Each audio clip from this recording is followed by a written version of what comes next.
ketika misalnya ada seorang yang memasukkan nasabnya gitu. Karena kita juga sering dengar di berita gitu ya. Betul.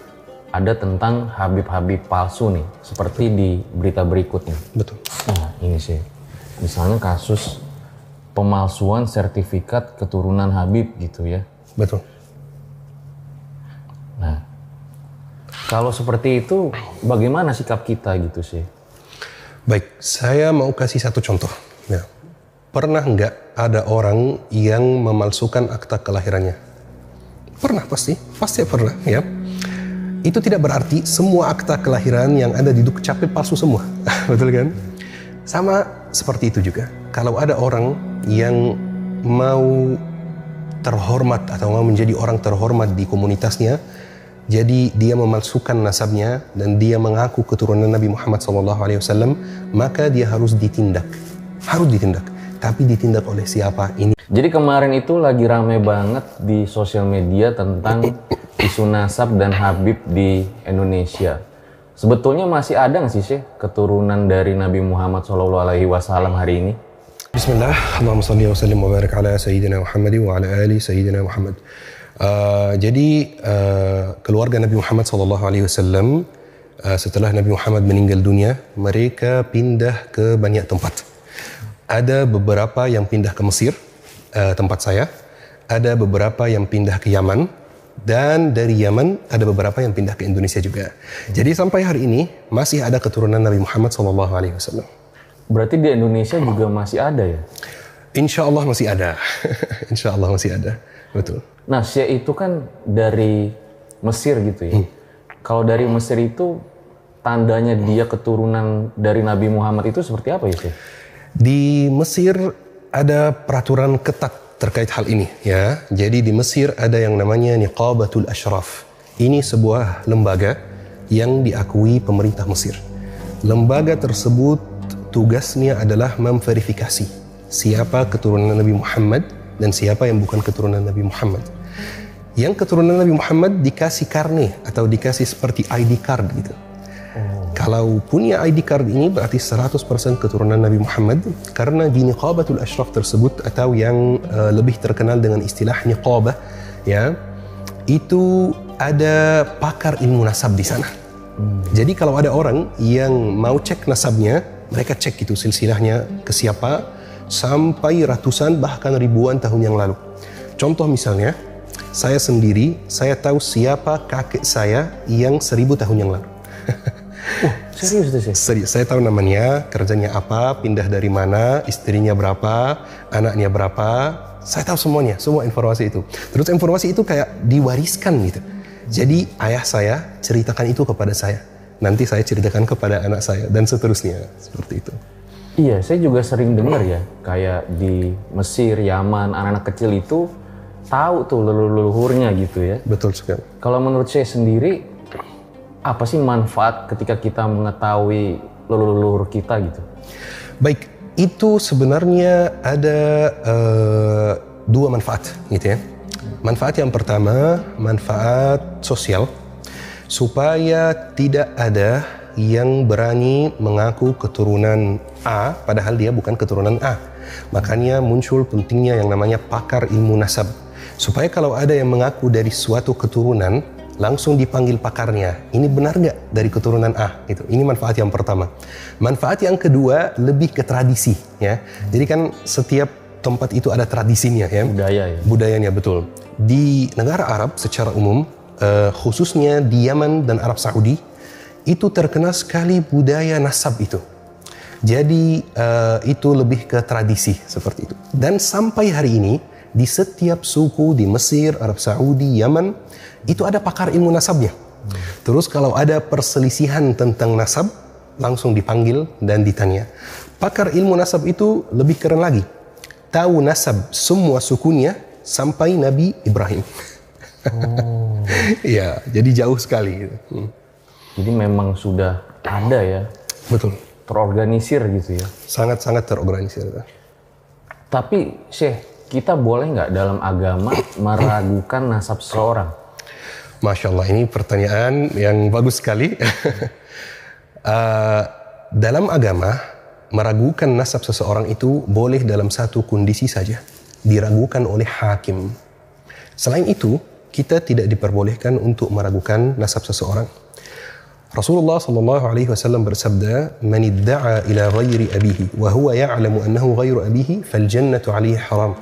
Barang siapa yang mengaku ke selain ayahnya dan dia tahu bahwa dia bukan ayahnya, ancamannya apa? Ancamannya diharamkan surga baginya. Jadi Rasulullah membuat batasan. Tidak boleh mengaku ke selain ayah kita, dan di waktu yang sama tidak boleh meragukan nasab orang lain. Bahkan ada satu hadis lain dari Rasulullah SAW bahwa di akhir zaman bakal muncul dua peristiwa yang merupakan kekufuran. Peristiwa yang pertama, orang yang teriak-teriak depan kuburan karena sedih ada yang meninggal dunia. Itu peristiwa yang pertama. Peristiwa yang kedua, saling meragukan nasab, kata Nabi Muhammad SAW. Jadi memang Nabi Muhammad SAW sudah kasih kita kabar bahwa di akhir zaman bakal muncul peristiwa-peristiwa seperti itu, saling meragukan nasab. Berarti kita tidak boleh meragukan nasab seseorang ya?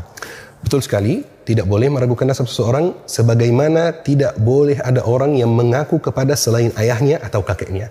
Jadi dua-duanya tidak boleh gitu. Meragukan nasab seseorang tanpa adanya perintah dari hakim itu tidak diperbolehkan. Kenapa? Karena kalau kita buka pintu tersebut, nanti bakal ada kekacauan yang luar biasa ya. Nanti tiba-tiba ada orang yang ketuk pintu saya, Anda bukan Anda bukan anak kandung dari ayah yang ada di akta kelahiran itu. Nanti nggak ada aturannya lagi gitu. Seperti itu. Makanya yang diperbolehkan meragukan nasab adalah hakim dengan dengan syarat-syarat tertentu seperti itu. Karena itu termasuk caci maki juga ya? Betul sekali, betul sekali. Ini caci maki dari banyak segi gitu ya. Yani kalau ada orang yang kita tuduh nasabnya tidak tersambung pada kakeknya, itu kayak secara tidak langsung kita menuduh kakeknya atau ibu-ibunya itu dengan tuduhan yang keji gitu, dengan tuduhan yang kurang bagus gitu, seperti itu. Tapi bagaimana sih ketika misalnya ada seorang yang memasukkan nasabnya gitu? Karena kita juga sering dengar di berita gitu ya. Betul. Ada tentang Habib-Habib palsu nih, seperti di berita berikutnya. Betul. Nah ini sih, misalnya kasus pemalsuan sertifikat keturunan Habib gitu ya. Betul. Nah, kalau seperti itu bagaimana sikap kita gitu sih? Baik, saya mau kasih satu contoh. Ya. Pernah nggak ada orang yang memalsukan akta kelahirannya? Pernah pasti pernah ya. Itu tidak berarti semua akta kelahiran yang ada di Dukcapil palsu semua. Betul kan? Sama seperti itu juga. Kalau ada orang yang mau terhormat atau mau menjadi orang terhormat di komunitasnya, jadi dia memalsukan nasabnya dan dia mengaku keturunan Nabi Muhammad SAW, maka dia harus ditindak. Harus ditindak. Tapi ditindak oleh siapa? Ini yang penting. Ditindak oleh pihak yang berwenang. Dalam kondisi ini pihak yang berwenang itu satu, yaitu niqabah atau yang setara dengan niqabah di Indonesia, yang namanya Rabithah Alawiyah. Karena Rabithah Alawiyah itu yang bertanggung jawab atas nasab atau keturunan Rasulullah di Indonesia, maka mereka yang harus menindak dia yang memalsukan nasab seperti itu. Oke. Ada nggak sih ayat gitu ya yang memang mengajarkan kita untuk mencintai keluarga dan keturunan dari Nabi Muhammad? Sebenarnya ada yang lebih kuat lagi ya. Kita kalau salat terus pas tasyahud, Allahumma salli ala Muhammad wa ala ali Muhammad. Seperti itu. Jadi kita setiap hari ketika kita salat, ketika kita tasyahud, kita bersalawat kepada Nabi Muhammad dan keluarganya dan ahlul baitnya. Tetapi ada satu hal penting sekali yang saya mau sampaikan. Kita mencintai keluarga Nabi Muhammad karena Nabi Muhammad.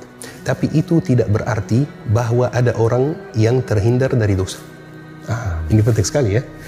Kita mencintai keluarga Nabi Muhammad, tapi tidak berarti bahwa semua Habib itu terhindar dari dosa misalnya. Bahwa Habib itu terhindar dari dosa. Bahwa Habib itu tidak mungkin salah. Gitu. Enggak. Habib itu orang biasa. Kita mencintai karena kakeknya. Ya. Tapi masih manusia seperti itu. Jadi Tidak perlu kita berlebihan mencintai, tidak perlu kita berlebihan membenci. Nah, seperti itu. Jadi sewajarnya saja gitu. Betul, sewajarnya. Jadi Ali bin Abi Thalib pernah berkata, "Ahbib habibaka haunan ma asa an yakuna hasimuka yawman ma." Jadi cintalah orang yang kamu cintai seperlunya. Bisa jadi dia menjadi musuhmu suatu hari. Dan bencilah orang yang kamu benci seperlunya. Bisa jadi dia menjadi kekasihmu suatu hari. Seperti itu. Tapi kadang kita juga misalnya menemukan sebuah kondisi kayak gini sih.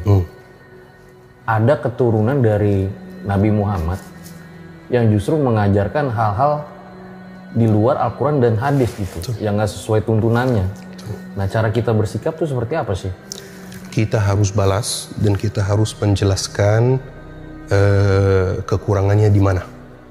Tapi tanpa meragukan nasabnya. Karena ini beda hal, beda cerita gitu ya. Kalau ada misalnya Habib yang akhlaknya kurang baik, yang perilakunya kurang baik, yang ilmunya kurang baik, maka kita berhak meragukan akhlaknya, berhak meragukan ilmunya, berhak meragukan nasab atau sanad-sanad ilmu yang dia punya. Tapi ngapain meragukan nasab? Emang keturunan Nabi Muhammad itu baik semua? Enggak. Abu Jahal, Abu Lahab itu keluarga Nabi Muhammad juga.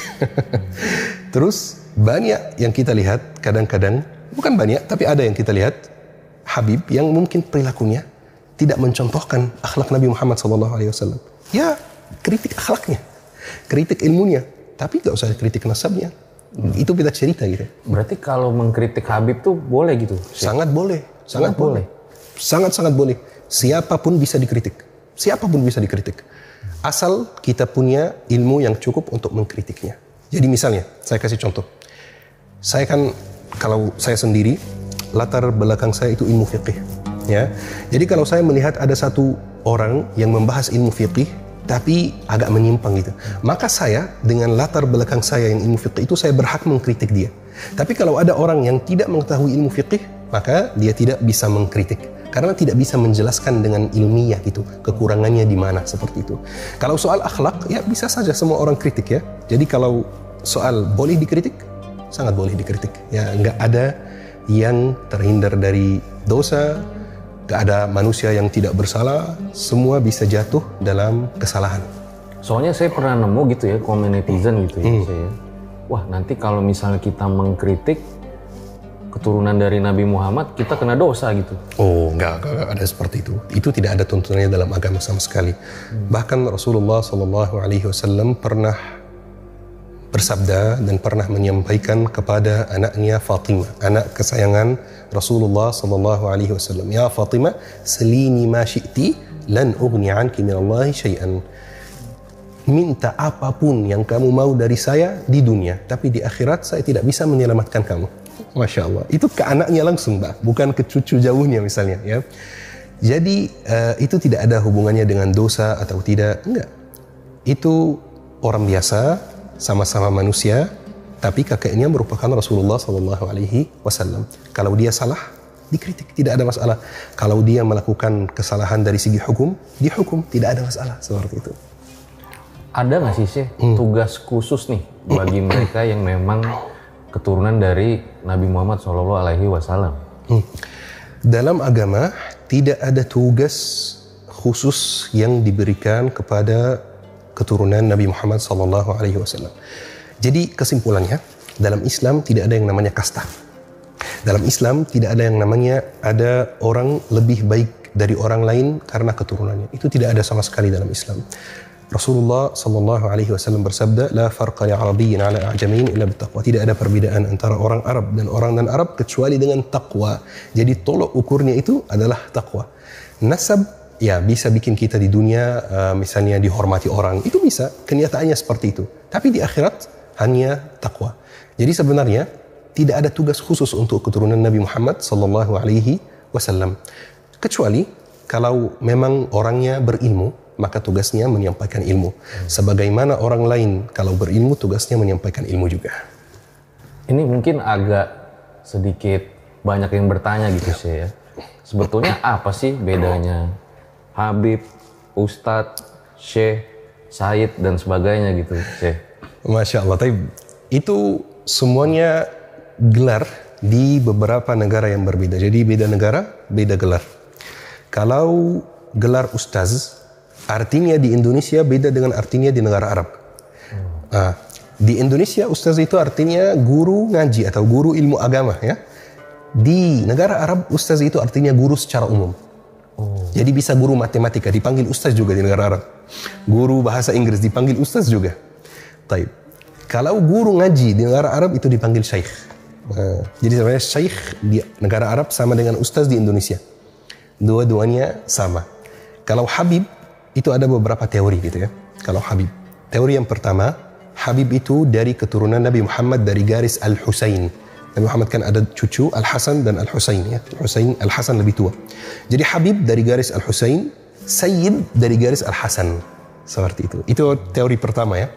Teori kedua, Sayyid itu keturunan Nabi Muhammad yang tidak mengajarkan ilmu agama. Misalnya dia arsitek, dia dokter, dia apa? Praktisi, betul, ya. Terus Habib keturunan Nabi Muhammad yang mengajarkan ilmu agama. Dan masih ada banyak gelar lagi sebenarnya. Ada gelar mufti, ada gelar di Afghanistan, di Pakistan ada gelar mullah misalnya. Ada banyak gelar lain yang juga artinya adalah ustaz, guru ilmu agama dan sebagainya. Yes. Saya pernah dengar katanya, koreksi kalau salah ya, di Arab itu orang tua saja bisa dipanggil syekh juga. Betul sekali, betul sekali. Jadi syekh itu tergantung konteksnya. Ya, kalau konteks kajian, konteks belajar mengajar, terus ada seseorang yang dipanggil syekh, maka pasti dia guru ilmu agama. Tapi kalau konteksnya bukan belajar mengajar, biasanya yang dipanggil syekh itu adalah orang yang udah ada ubannya.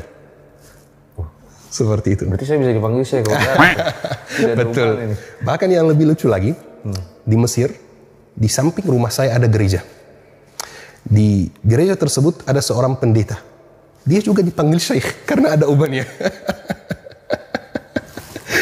Bas, betul, tergantung konteksnya di sana. Bas. Luar biasa ya, itu indahnya bahasa ya. Satu tempat sama tempat yang lain bisa beda makna. Betul. Sebenarnya boleh nggak kita membanggakan gitu ya? Ini dalam secara luas gitu ya. Kakek saya si Fulan nih gitu. Kakek saya si Fulan ini gitu. Boleh nggak sih kita membanggakan hal tersebut gitu? Wah, itu sempat terjadi di zaman Rasulullah SAW. Kemudian Rasulullah kasih respon yang luar biasa. Saya berharap semua pemirsa dengar respon Rasulullah SAW. Jadi suatu hari Rasulullah SAW masuk masjid, kemudian melihat ada dua sahabat yang saling berdebat. Debatnya agak panas, ya. Jadi yang pertama bilang, kamu nggak tahu kakek saya siapa? Ya. Terus yang kedua, emang siapa kakek kamu? Kakek saya lebih hebat. Apa respon Rasulullah SAW? Rasulullah bersabda, innaka mri'un fika jahiliyah. Sesungguhnya di dirimu masih terdapat sifat jahiliyah. Sifat orang Arab sebelum Islam. Orang Arab sebelum Islam memang suka membanggakan nasab. Ya, Rasulullah datang untuk menghapus tradisi buruk ini, saling membanggakan nasab. Enggak. Tapi di waktu yang sama itu tidak berarti menutupi nasab, ya, seperti itu.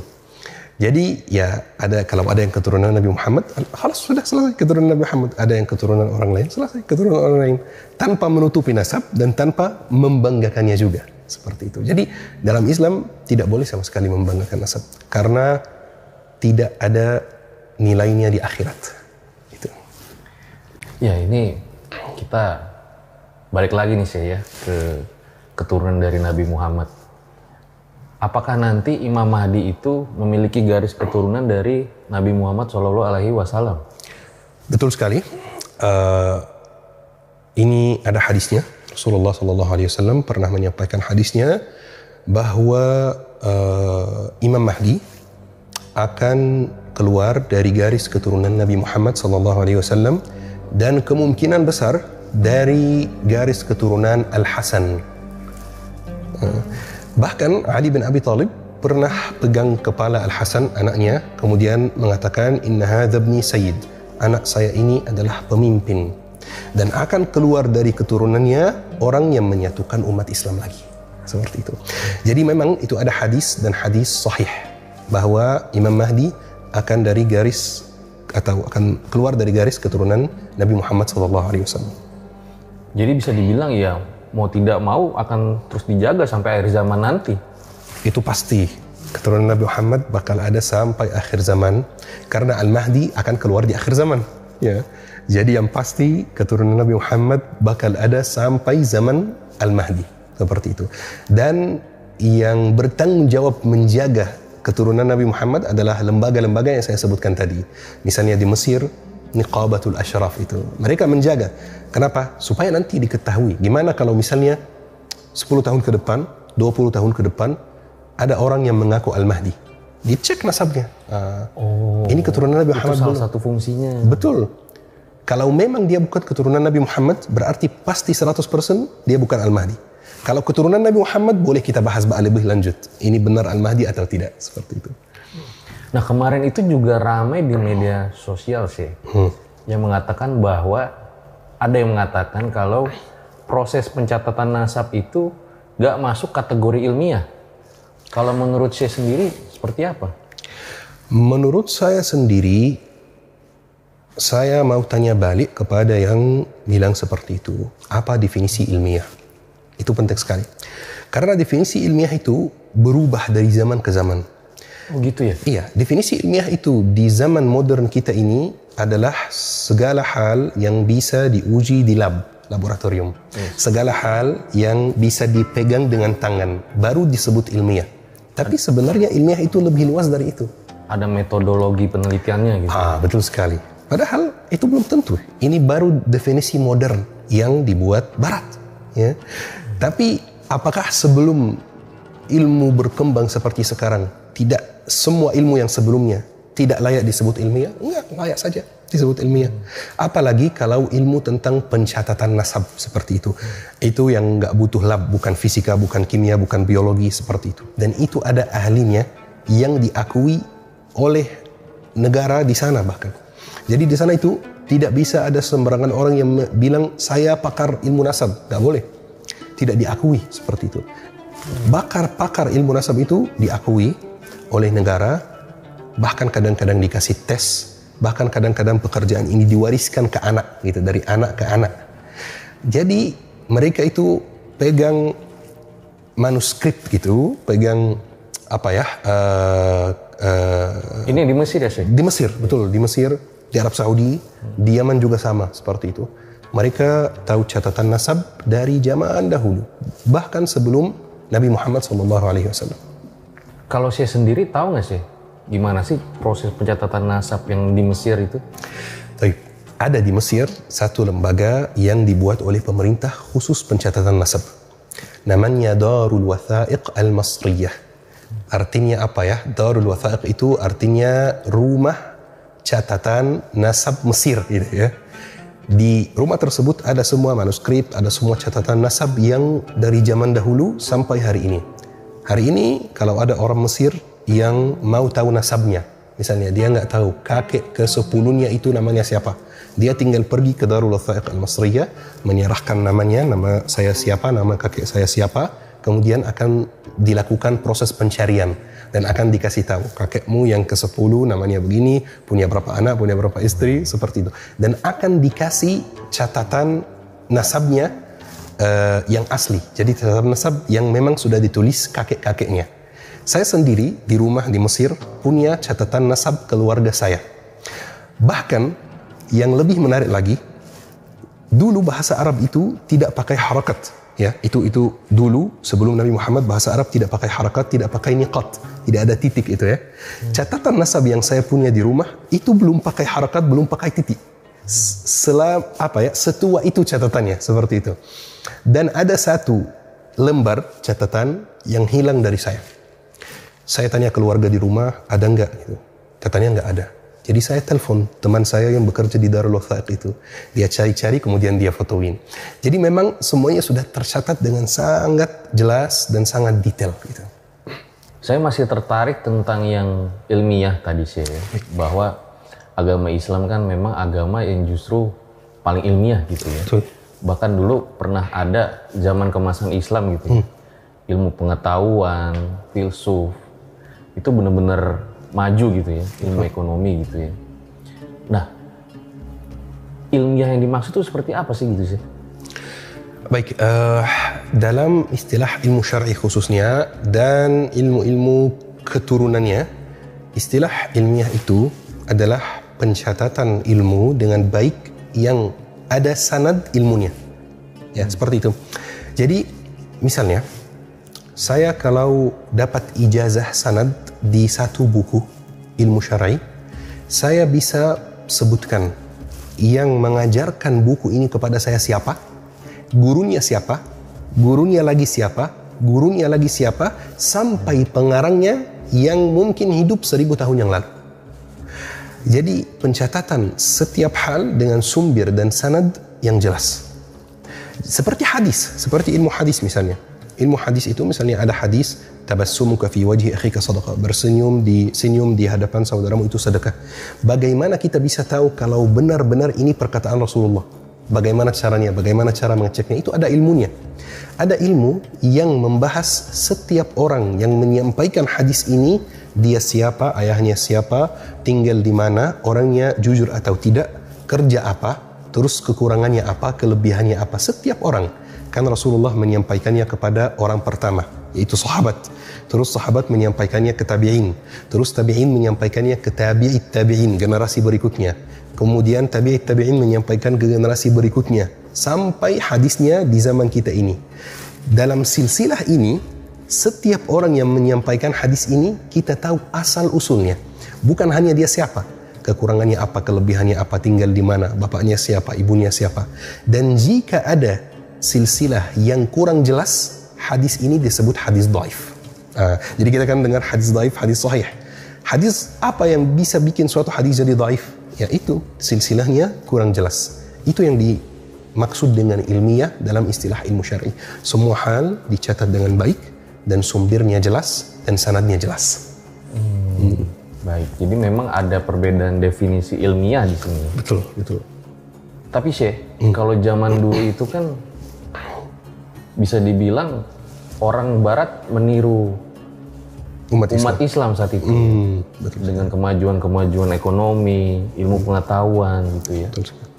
Sebenarnya apa yang terjadi pada hari ini sih kalau menurut saya tentang umat Islam? Dulu di zaman Andalusia, di Spanyol dan Portugis dan sekitarnya, itu ilmu pengetahuannya luar biasa, benar-benar luar biasa. Bahkan model pertama kamera itu atau konsep dasar kamera itu yang buat adalah ilmuwan Muslim, namanya Ibnul Haytham. Kamera tuh umat Muslim yang pertama? Kamera, tapi konsep dasarnya, belum yang baterinya belum, ya konsep dasar kamera itu. Saking ilmu pengetahuan Islam di masa Andalusia itu luar biasa, orang Eropa pergi kuliah di negara Islam. Kalau mereka balik ke negaranya dan mau terlihat keren di antara teman-temannya, mereka campur bahasanya dengan bahasa Arab. Seperti itu. Sama seperti di zaman kita ini, kadang-kadang ada yang campur bahasanya dengan bahasa lain gitu ya. Itu menunjukkan kalau dia pernah belajar bahasa seperti dulu sebaliknya ya. Tapi sayangnya kita mundur, tidak jaya lagi karena satu hal. Kita terpecah belah. Tidak lagi kita bisa menerima perbedaan. Kita sibuk mengurus perbedaan di antara umat kita, di antara satu umat, di antara satu agama, dan kita membiarkan musuh kita menghancurkan negeri-negeri kita. Itu alasannya. Jadi sibuk mengurus perbedaan, perpecahan, sampai kita ternyata mundur sekali. Dan Barat sekarang yang maju. Tapi itu tidak akan lama. Karena dunia ini ada sunnatullah. Seperti manusia. Lahir tidak bisa apa-apa, masih bayi, kemudian pada puncaknya pas pemuda kuat, tahu semua, kemudian pas umur 60-an, 70-an itu lemah lagi. Umat Islam sekarang lagi masa lemah, tapi insya Allah akan mulai jaya lagi insya Allah. Akan ada masanya ya. Betul. Saya juga ingin bertanya nih, mumpung ada Syekh di sini ya. Saya suka mendapati gitu ya, ketika misalnya kita ingin bekerja, berbisnis gitu ya, terus juga ingin belajar gitu. Ini dalam konteks ilmu pengetahuan ya. Betul. Ada kadang teman-teman yang bilang, ngapain sih segitunya gitu. Dunia itu nggak lama gitu. Ya. Udah lebih baik ngurusin akhirat aja. Tanggapan saya itu seperti apa? Seandainya ilmuwan muslim zaman dahulu bilang seperti itu, maka Islam tidak mungkin jaya, ya. Enggak, itu sebenarnya Islam memerintahkan kita untuk mengurus dunia sebagaimana harus mengurus akhirat. Bahkan Rasulullah SAW bersabda, dan ini hadis yang tidak hadis sahih, tapi kita bisa ambil hikmahnya, ambil maknanya saja. Ad-dunya mazra'atul akhirah. Dunia itu adalah persiapan untuk akhirat. Jadi kita memang diperintahkan untuk mencari dunia, tapi bukan mencari dunia demi dunia, mencari dunia demi akhirat. Kita diperintahkan untuk menuntut ilmu, tapi bukan karena hanya menuntut ilmu saja, tidak ada alasan lain. Enggak, menuntut ilmu karena akhirat. Jadi betul sebenarnya kita harus fokus akhirat.